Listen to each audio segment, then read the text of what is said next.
Oh, he was gone, Ben Stokes. Cummins did well there. Hits the stumps. He runs out his opposing number. Yeah, I wonder if Pat Cummins here, we'll see on the replay, I wonder if he had a little bit more time to steady himself before releasing that ball.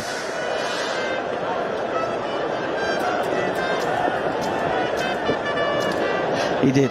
Yeah, he had plenty of time.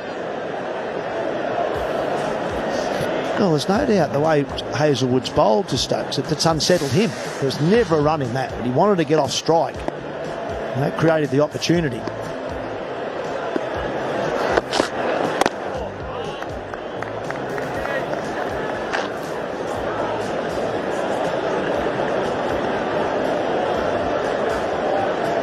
Funny, isn't it, that just to re-emphasise what you've been saying, Hazelwood is now just bowling normally. He's kind of got a regulation sort of field. Yeah, there are a couple of sweepers back, but he's got extra cover mid-wicket, a couple of catches behind, and he's just running up and bowling hard length and off stump with the odd bouncer.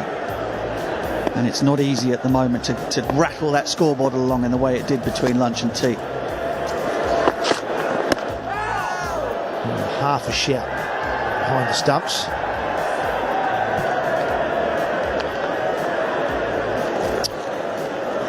.361 for 4.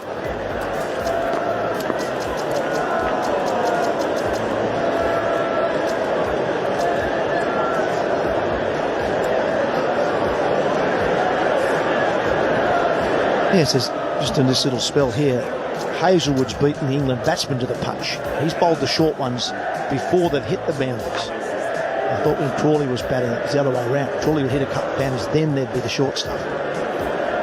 Well done to Zach Crawley.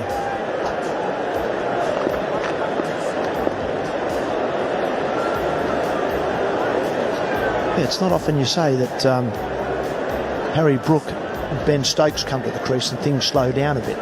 It's normally the other way around in recent times, but everything's just gone a little bit quieter. The crowd's settled down a bit.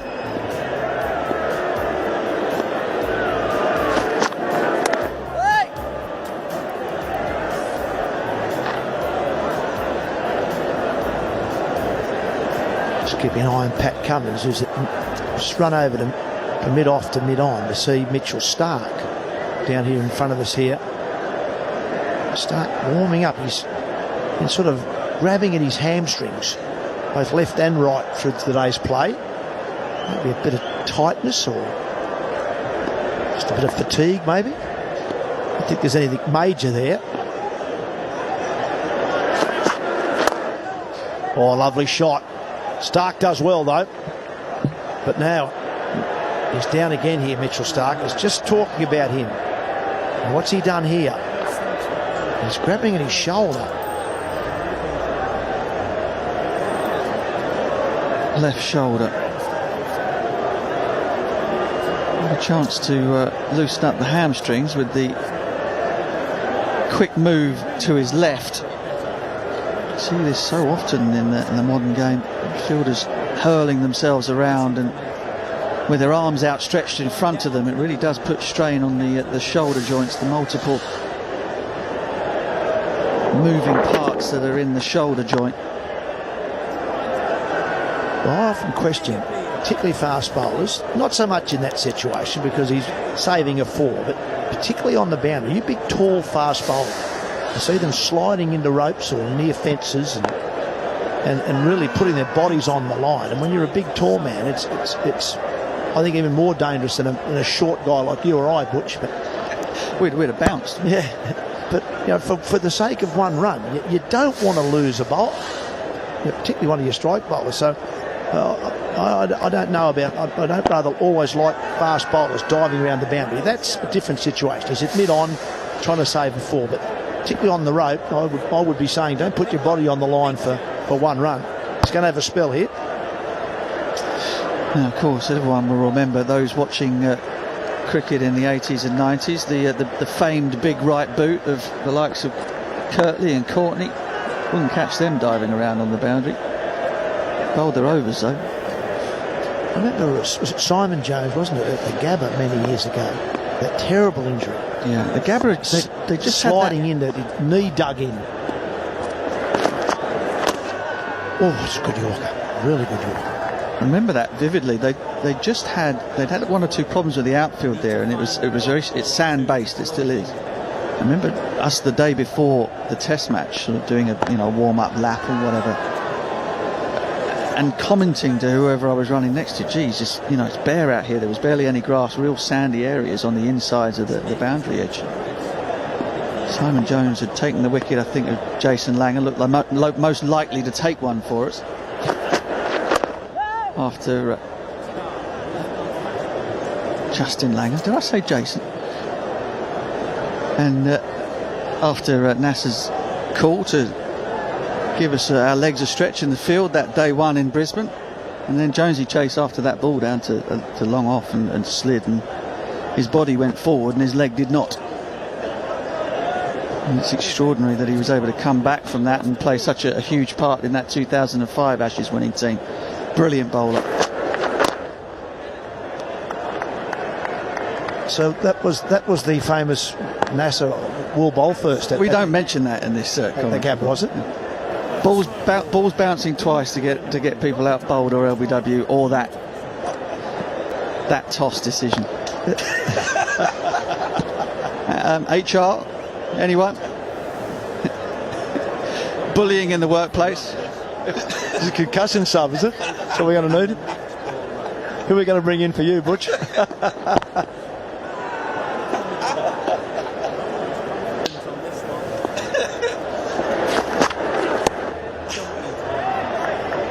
End of the day, that was a maiden. A 361 for 4.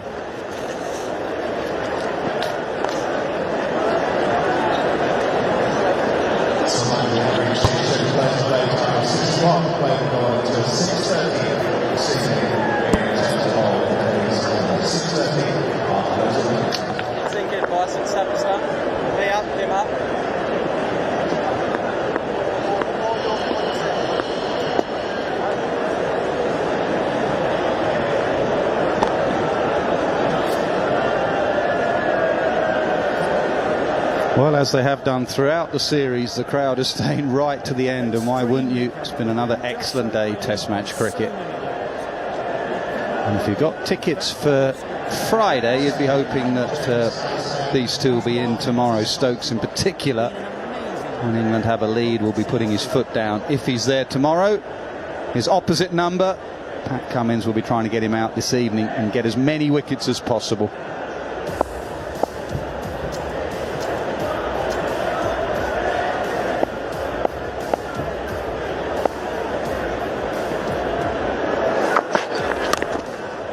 He's actually putting his foot down this evening. It's a pull in front of square.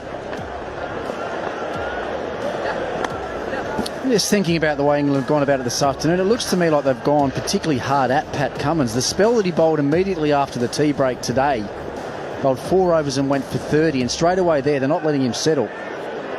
Bit of a warm-up delivery, but you can see Stokes was looking to get after that straight away.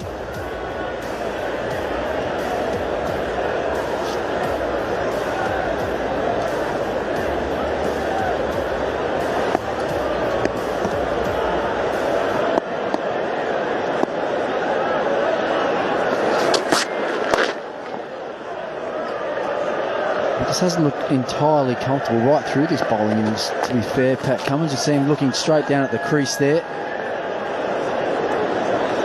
Prior to the tea break and just after, you could see that he was almost practicing his action at the end of almost every ball. Not happy with the way things are feeling. Also under a lot of pressure, wasn't he, with what was happening in the game. Talked about that with the fast bowler being the captain, trying to look after his own game with the ball in hand and set fields and think about possible bowling changes at the other end. Stokes this time gives himself room, trying to open up that offside.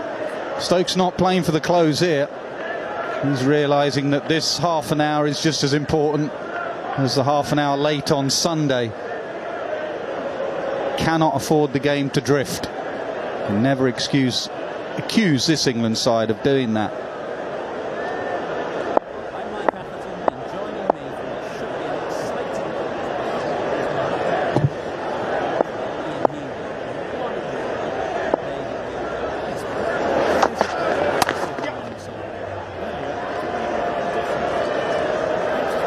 I think Pat Cummins has been coming in really well throughout the series. I've been impressed as how much effort he's put in every spell, considering this is now his 5th Test match on the bounce with the World Test Championship final. He's never let up on his energy levels, but he's just looked a bit short of form here.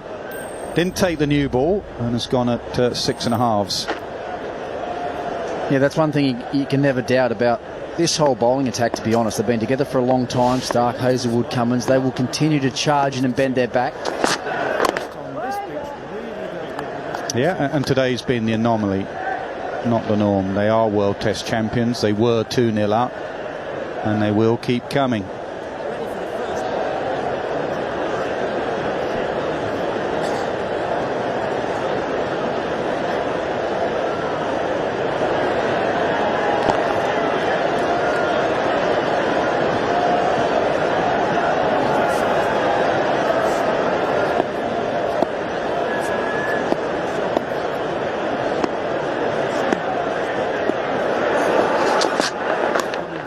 That's a good delivery, not carrying at all through to the keeper. 364 for 4.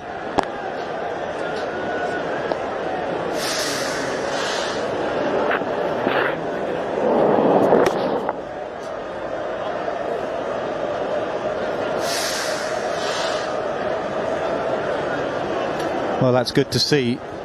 Mitchell Starc went off the field when he dived at mid-on for one. He was holding his shoulder, holding his knee earlier, but he's back on now.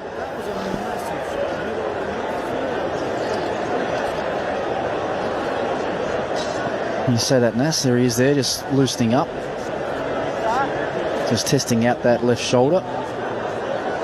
Doesn't need to be out there, to be honest. If he's not going to bowl tonight, he can obviously stay off and get as much treatment on as he likes. He lands right on the point of that left shoulder. But even that I like cricketers that want to be out there when the wheels are coming off. 364 for 447 behind, sore knee, sore shoulder. He's so easy just to say, I'll stay here on the physio's bed. 12th is over to you. Put that baggy green on. You want to be out there all the time.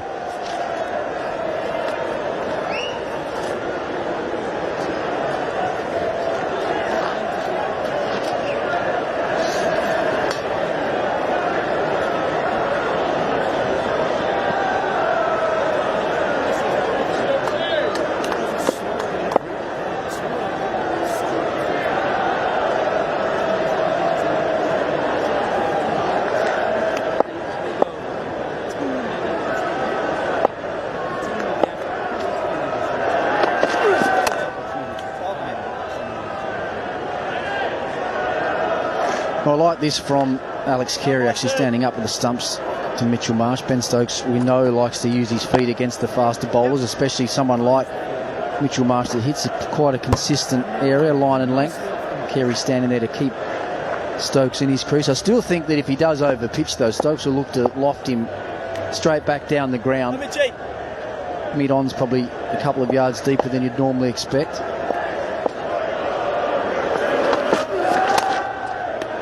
Yeah, he's definitely got that in mind. He's got that one-day setup that he has where he's looking to hit and then defend.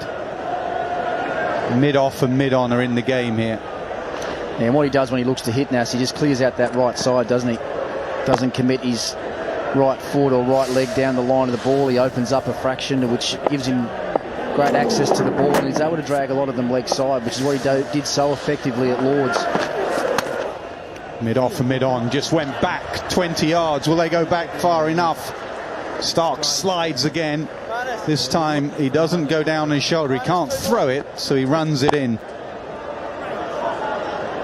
Well, that's what I'm talking about. If he can't throw it, I admire what you say about being out there and wanting to be part of it when things are not going well, but if it looks like he might be just heading back to the boundary line, but if he can't throw, he's actually hindering the team. He actually is going off the field, and that's fair enough.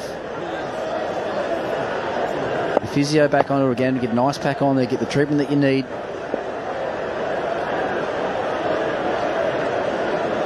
Yeah, he came back on, gave it a go, and he's not happy. He's off.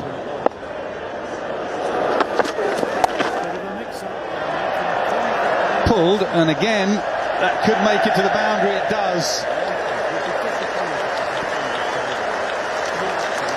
Well, it's not a good ball on that occasion for Mitchell Marsh, just dragging it down, got a little bit straight.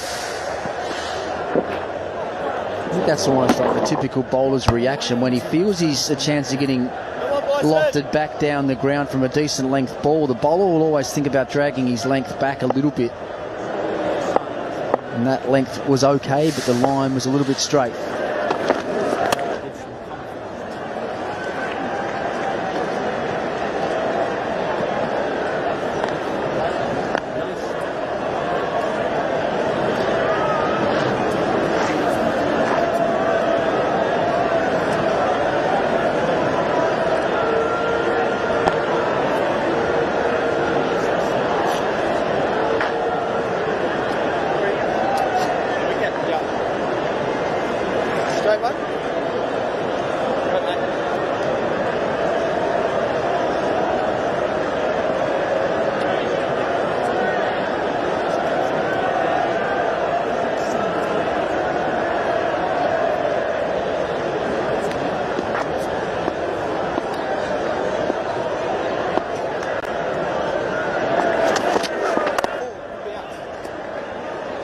.371 for 4. England lead by 54.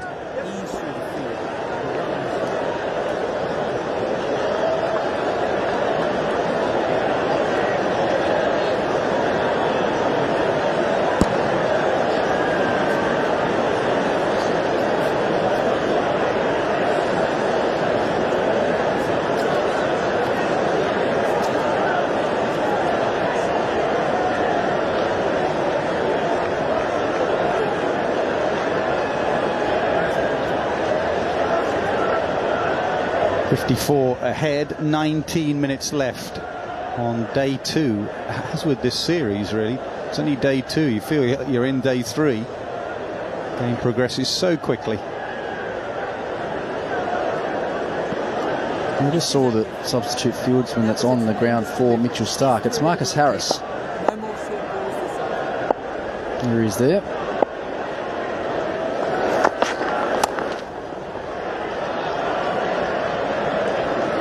And the reason I want to bring his name up and talk about him is I actually felt quite a bit for him leading into this game. There was some talk about, you know, David Warner's spot at the top of the order, and I'll put my hand up and say that I felt Australia should have kept Warner in there. And for the reason I'm about to make is that with the Australians having no practice games or no tour games between test matches, it makes it very hard for the guys that aren't in the team to put their name up in lights and actually get selected in the side. Now, if you're a poor net player, and a lot of us are, a lot of guys just don't bat well in the nets. So if Marcus Harris is bad in the nets or Renshaw is not a great net player, great bit of work from Carey. A half shout. Now, how do you sort of impress the selectors in the nets and put your name up? I mean, if there happened to be a tour game with the 9-day break between these two test matches and Harris was to go out and get 100, all of a sudden there's the case. Problem is, modern touring. Sides want to get in, get out, the amount of cricket, the schedule. There's no room for that extra game. And when you do have 9 days, people say, well, you could have played one there, but you have a load of lads that want to rest and just want to get away from the game. There'll be 3/4 of your side that would want to break. Yeah, but that's why I think that's why you have extended squads then. You just bring a few more to play those games. We saw Michael Neser, for instance, he left during the week to go and play a game. What did he get, 170 odd? Straight away everyone starts talking about the chance of him playing this test match.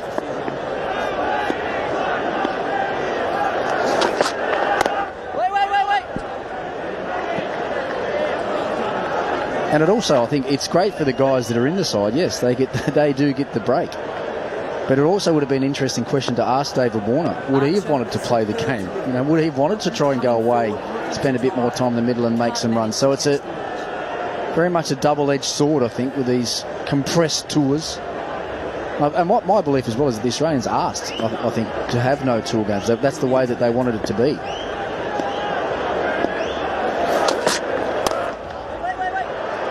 Hasn't quite got his timing, Brooke. 8 from 30 deliveries.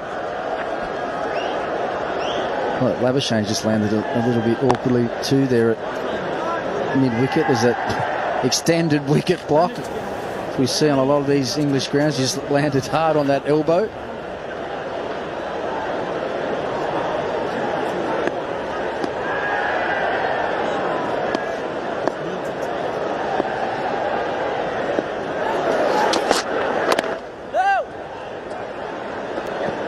Good over from Cummins, 372 for 4. And if you're just joining us, the man on the left there, Zach Crawley, played a wonderful innings. One of the best Ashes hundreds you'd want to see, one of the best on this ground. After lunch and tea, him and Joe Root put their foot to the accelerator. There was some sumptuous off drives and on drives in that period. And a bit of extravagant white ball hitting as well down the pitch, taking the aerial route.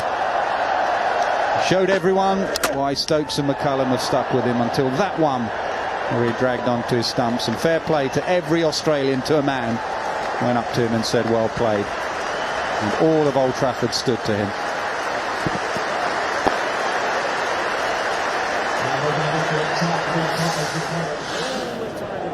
It was almost an embarrassed look, wasn't it, from Cameron Green when he got that wicket. It was an attempted bouncer. It didn't get up. It caught Crawley a little bit off guard, how much it did actually stay down. The point that you made technically about him halfway through his innings, it actually got a lot better, didn't it? As that innings went on, he had corrected that. His driving down the ground got a lot better. Some really clean cover driving, but I think the cover drive for him will always be a shot that he can play because he just does throw his hands at it. The off driving was what I love. That classical on drive we just saw in those that highlights package there. But it's why you have to be spot on to a new batter. You made the point in the World Test Championship about how India bowled to Travis Head. The moment he came in, Travis Head, in that game, you said they should go short to him. They bowled short to him when he was 80. It was too late there. And same with Crawley today. They bowled too straight to Crawley. Once he was in, and they bowled outside off. Once any batter at this level's in, those weaknesses disappear. Especially here at Old Trafford. I know one kept low to Root and that one died a bit to him, but it's still a pretty good pitch. The Nighthawk has got pads on, 600 test wickets, and he's having to strap them on to be the night watchman for England. Danny Rubin there, the England media manager, just giving him a few tips on how to be Nighthawk. Ben Stokes just looking for a change of bat here. I think it looks like that one handle might have just come a little bit loose. He's got one on the inside shoulder, it looks like there. It looks like the top edge, the shoulder of the bat there's got a nice big dent in it.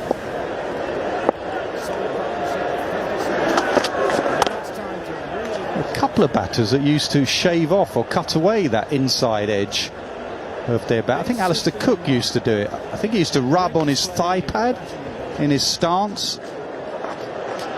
So you can see there, just that shoulder has not gone inside edge. Maybe it's the handle.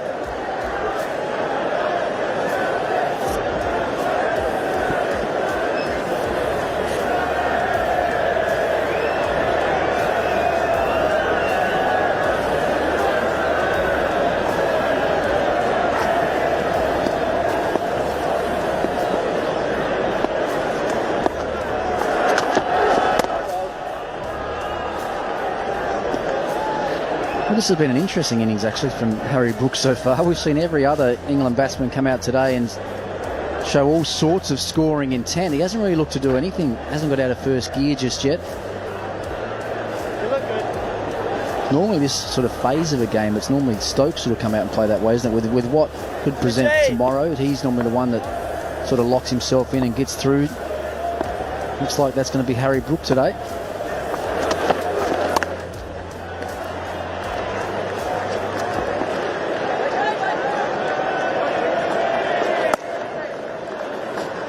With hindsight, the lack of spinner, with what you've seen these 2 days, would you have played a spinner now, looking at it after the event? Yeah, I think I probably wouldn't, Ash, to be honest. I think we've seen too much of the same today from this Australian attack. I mean, the other thing that I said yesterday on air, I was surprised that Moeen got the ball to turn on day one. But talking to the Aussies this morning, they weren't as surprised as me with that. 374 for 4.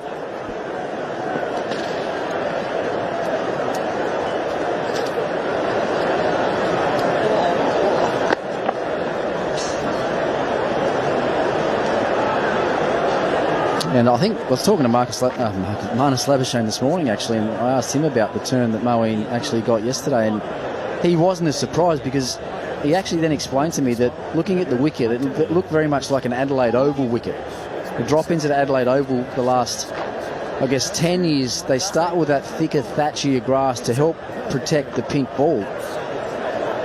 And quite often you see there that those wickets do actually turn more at the start of the game than they do when that grass starts to lay down and some of that grass starts to blow off. And he actually also said to me that he thought yesterday the wicket was on the slower side because of that thatchy grass as well.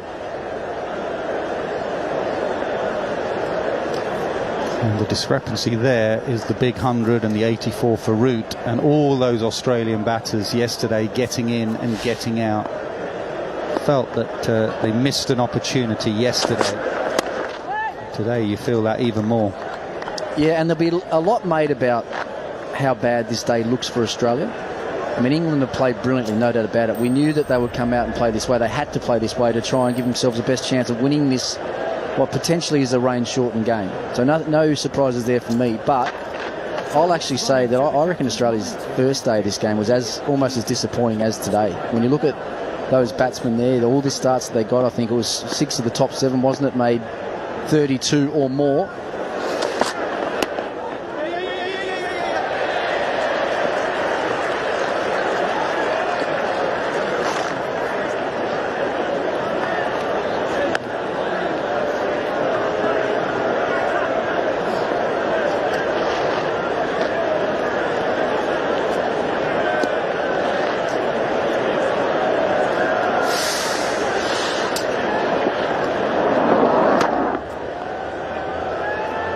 Just signs of some uneven bounce. The one that kept low to Root, the one that Crawley dragged on, that one bounced and hit the splice of the bat to Brook.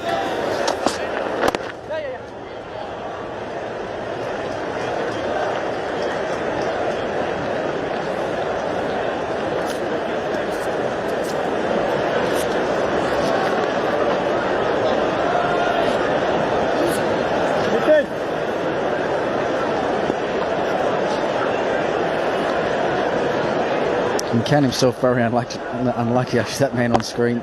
Joe Root, he played beautifully, hadn't missed the middle of the bat. We saw some creativity with him as well with some of those laps that or reverse laps that he's played and sort of brought into his game in the last 12 or 18 months of Test cricket. Can be a cruel game. One stays down, had to be on the stumps, cannoned into the stumps. His fantastic innings was over. That one just hitting the splice of the bat. It's only a day 2 pitch, and there has been a bit of variable bounce. On a number of occasions, balls have mainly kept low. The odd one has bounced as well, and that was the classic. Nothing Root, even Root could do about that.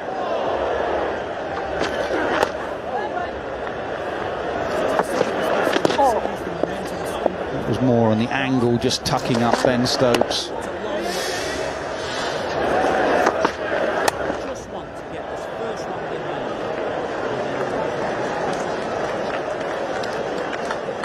With a 60-run lead and 6 wickets in hand, England won't mind seeing that. They don't want this pitch going flat.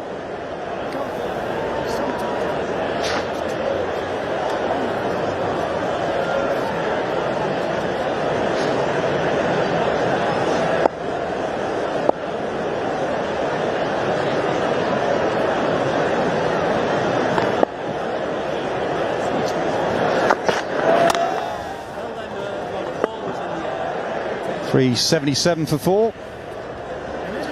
Well, Root played well, Crawley played exceptionally well, and Moeen Ali was really composed at the crease. Number 3 spot for him. He asked to bat there, and he was at his elegant best. Some sumptuous cover drives and flicks. As with Moeen, there were occasions where he just squirted away through the slip cordon, but that was beautiful. And again.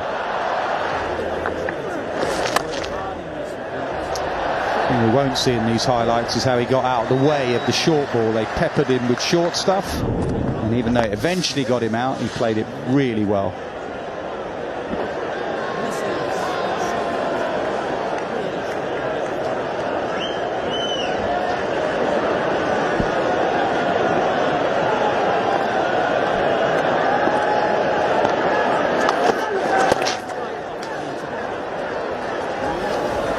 You talk about how well he played it, and that's the fact that he didn't play it was the reason he played it so well, wasn't it? Normally he's very keen to try and take on the short ball. He's been out hooking and pulling a lot through his Test career, but not today. Didn't show any interest at all. Ducked out of the way, ducked and weaved, and waited for balls in his scoring zones, which you saw there. Some of those cover drives were as good as you'll see. Always been a good player on the eye, has Moeen Ali. Beautiful flow of the bat, beautiful swing of the bat.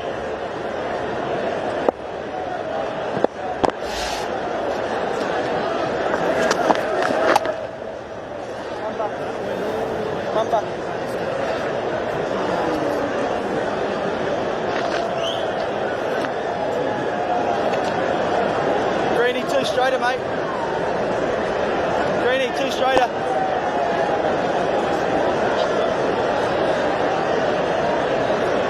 Greenie.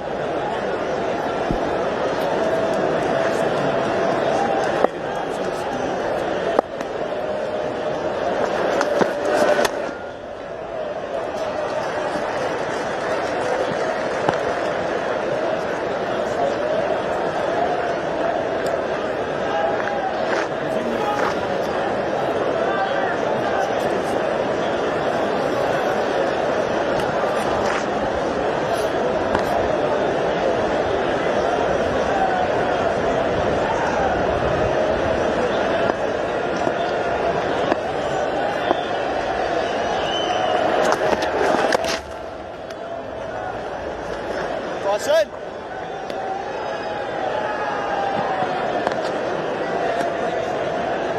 I talked about Australia's batting day yesterday. I think we still have to give the England bowling attack some credit for that as well. They bowled well, but they managed to find movement right through the course of the day, didn't they? Wokes was outstanding, I thought. He got the ball to swing. He presented a nice seam. Dennis Kartik did a really good piece earlier today on the upright seam, seeming to work better here on this wicket than some of the scrambled seam variations we've seen on other wickets during the series. And if anything today, there's been a distinct lack of movement from this Australian attack. There's a little bit of swing for Stark up front, but I don't remember too many other balls getting off to straight. You can't, no sort of exaggerated seam movement whatsoever.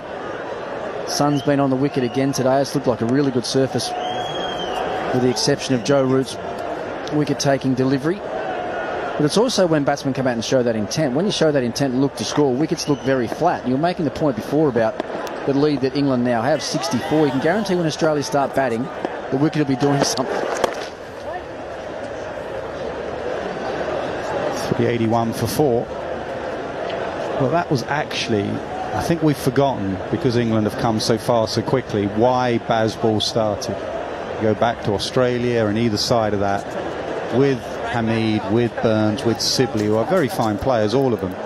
But if you don't put the pressure back on quality bowlers, they will continue to bowl in good areas and get you out. And you'll make them look even better bowlers. So the whole point of it was to absorb and then put them back under pressure.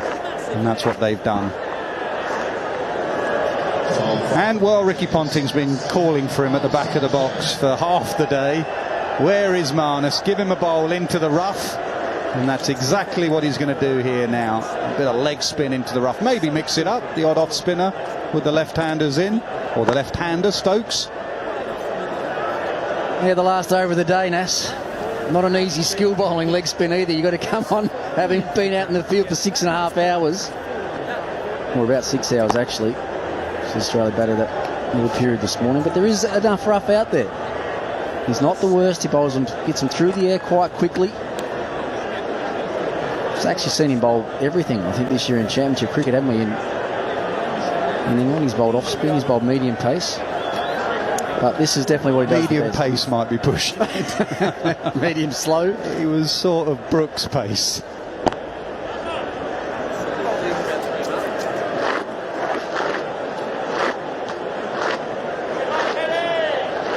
Again, a double-edged sword. I'm not sure Australia would like it if one lands in the rough and spins big. England playing their off-spinner, Moeen Ali. Australia going without theirs.